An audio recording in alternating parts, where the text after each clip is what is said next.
Yes, ready, start. Sir, similarly, at the time of independence, our manufacturers were restricted to a few simple things. Today, with the development that has taken place during the last 60 years, our industries have progressed to such an extent that India can manufacture products comparable with those of advanced countries.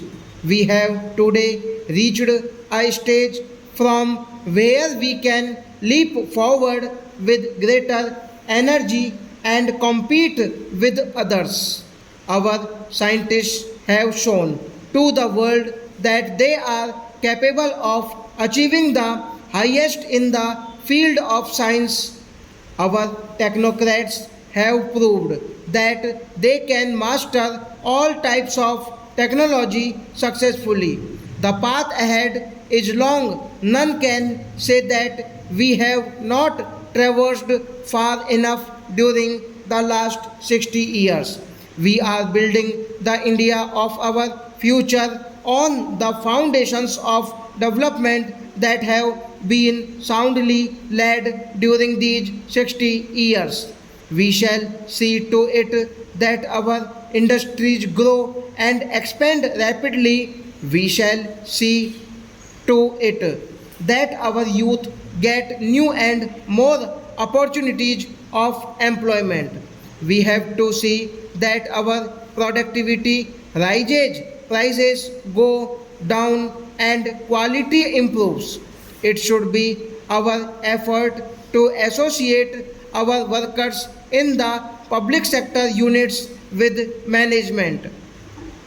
We sound should ensure that our science and technology are not borrowed from foreign countries but develops in a way that benefits the country and should also the poor people of the country. They should be able to meet our demands and requirements. We also have to see that they go ahead and see the work done in other parts of the world, meet the challenges and show the way to the world.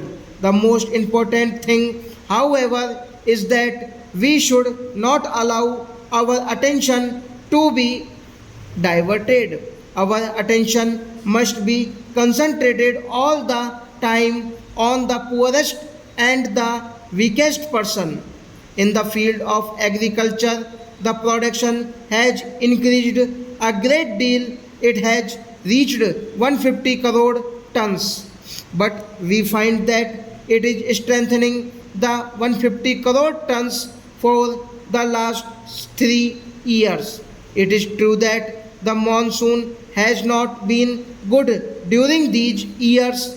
Farmers in many regions and parts of the country have to face difficulties, but we are resolved to ensure that the farmers' produce is not affected by the vagaries of weather in future. We have to take steps to ensure increase in agricultural production in spite of adverse weather in our country. Some 70% of our population reside in rural areas and almost the same percentage of people are poor and they earn their livelihood in the agricultural farms. The number of agricultural laborers is much more than that of farmers. We have to pay special attention towards them. If we want to eradicate poverty, we have to begin with the farmers' fields. We have started spreading the green revolution, and we are happy to see that during the last 2 years an improvement has been noticed for the last first time in Uttar Pradesh. Improvement has also been noticed in Bihar, Orissa, and Bengal, where the output of farmers is increasing.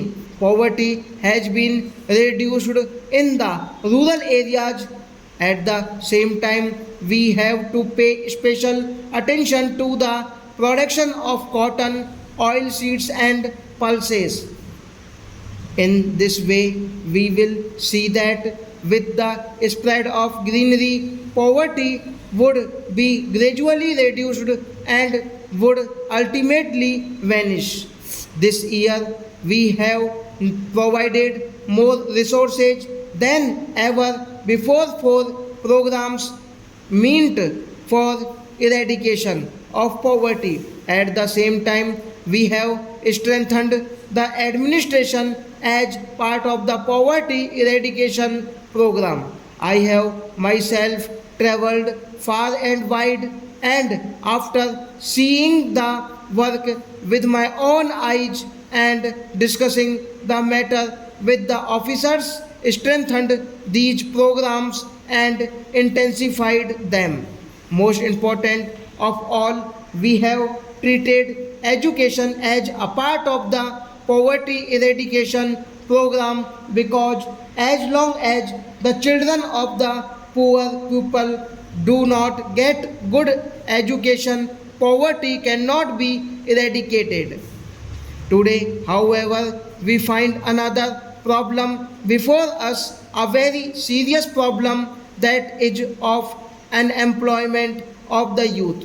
We find signs of pessimism in our youth.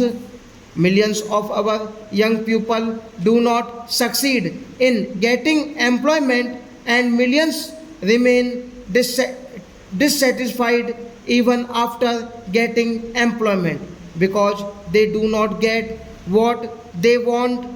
We have to concentrate on the employment scene. There are some weaknesses and deficiencies in our setup. There is employment, there are jobs, but the education skills that are required to fill up the vacancies are not there. Millions of boys and girls are matriculates, millions of them are degree holders, but all cannot get white collar jobs. We have taken care of these things in our new education policy. It has been our endeavor to make up for the deficiency in our setup. Through this policy, we will ensure that the boys and girls coming out of school and colleges get such education which provides them employment. At the same time, we will have to see that the rural employment programs are implemented to give maximum benefit to the pupil stock.